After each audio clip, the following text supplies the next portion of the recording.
Today, I'm going to show you how to fix your Rockband drum kit if your drum pads have a bubble in it. Alright, let's get started.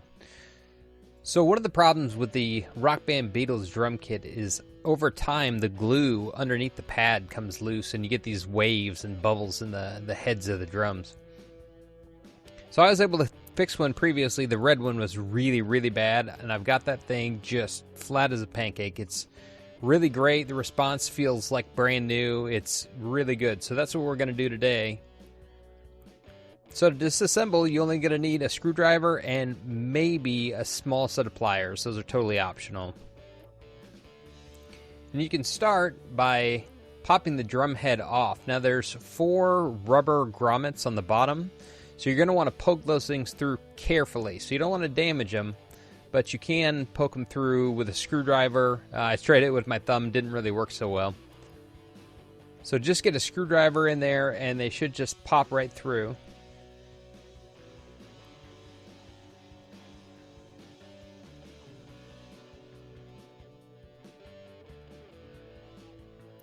Now once you've got it apart, you're going to notice a little wire. That's for the drum sensor.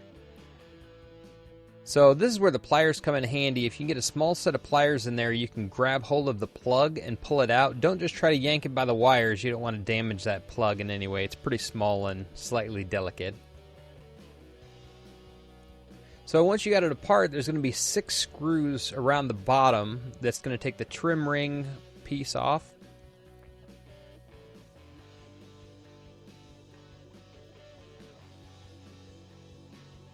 The screws are pretty small, so be sure to put them someplace safe so they don't roll off the table.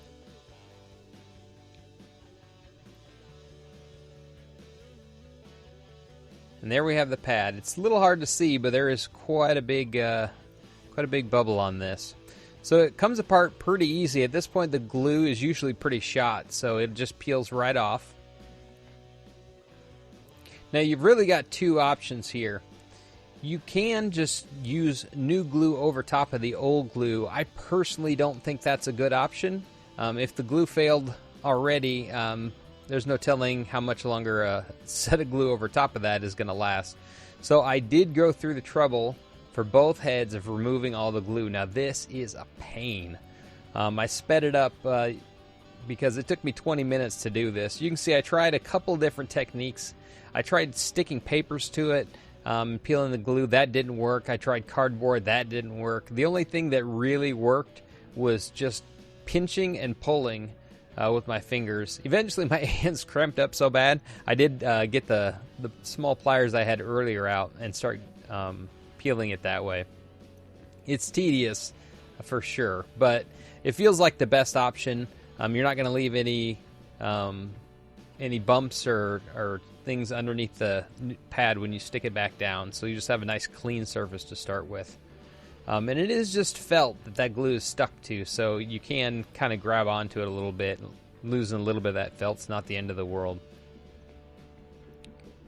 So once you get the glue all off the pad, then you can take the glue off the head. Now I started to peel this like I peeled on the drum bit, and found out pretty quickly there's actually an easier way to do this. If you simply roll your thumb over the glue, it comes right off. It's not a problem at all.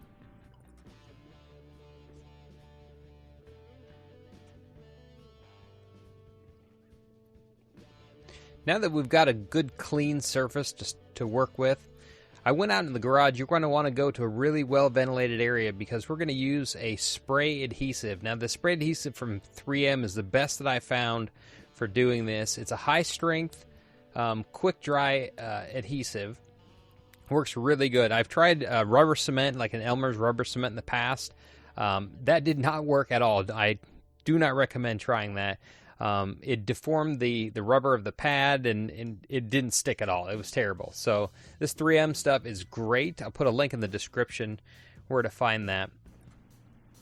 You're going to want to make sure that the wire is tucked underneath. You don't want to get any glue on that.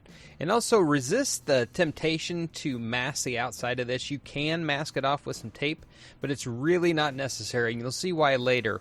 The trim ring is going to cover up all the outsides of this, and so it's really not an issue. Now you're going to want to do several good coats of this, back and forth. Put it on fairly thick. Don't be shy. So you're going to spray both surfaces, and the way the directions read on this is that you're going to let it set up until they're both tacky. You're not going to put them together wet. So also clear out your nozzle whenever you're done, just so you can use that spray adhesive again later. So now I got a close up just to show you how thick I put this on. It's pretty thick, both on the head and the pad. Now, a little trick I did find when I was doing this, it says to wait till it's tacky, but if you want to avoid touching the piece, touch the cardboard next to it, because it should be about the same dryness. So you can see here I was touching it and it was sticking to my finger. That way I know that it's not ready to set up. So then I come back later and it's much drier. Nothing's sticking to my finger. I know at this point that it's dry enough that I can go ahead and touch the pad to make sure that's also dry. And I tried to look for the thicker spots. You can see them. As long as nothing's coming off on your finger, you know you're good enough to go ahead and start putting things together. Now this is where you're really going to want to take your time and be patient. Once these things stick together, you're going to have a heck of a time trying to pull them back apart again. Get it lined up just right, get the center to stick down, and then you're going to want to smooth to the outside.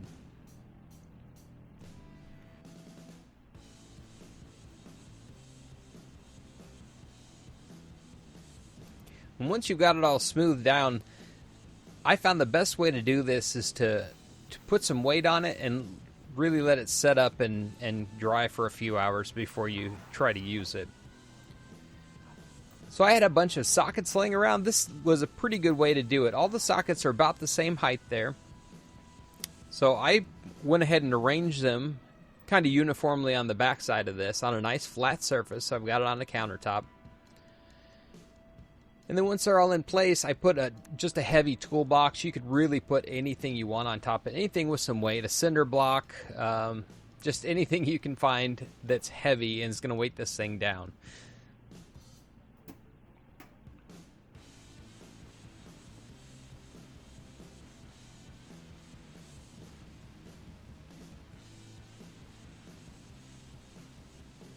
Now, I let this sit like this for probably about 2 or 3 hours before I pulled it off and started the reassembly process. So now at this point, there is a little glue on the outside. It's not a big deal. Like I said, the trim ring is going to cover all of that up.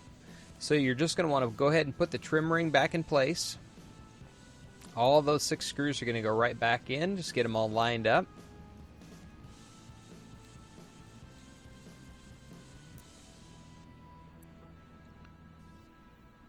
Looks good, nice and flat. So now we're going to reattach the wire. Now there's a little spine on it, so you'll want to make sure that you're putting it in the correct way. It should only fit in one way. Don't try to force it. And once it's in, then you can go ahead and pop the drum pad back on. And again, we're just going to line those 4 rubber plugs back up with the holes, and they just pop right in. It's really easy.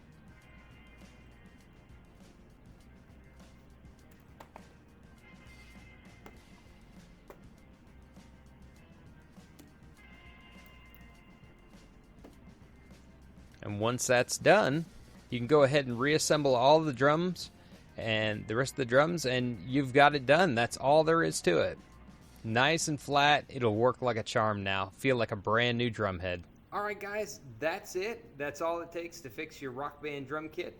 I hope you got some benefit out of it. Maybe you got your own kit fixed now because of it, and you saved it from the trash. So that's great. Thanks for watching. God bless. See you next time.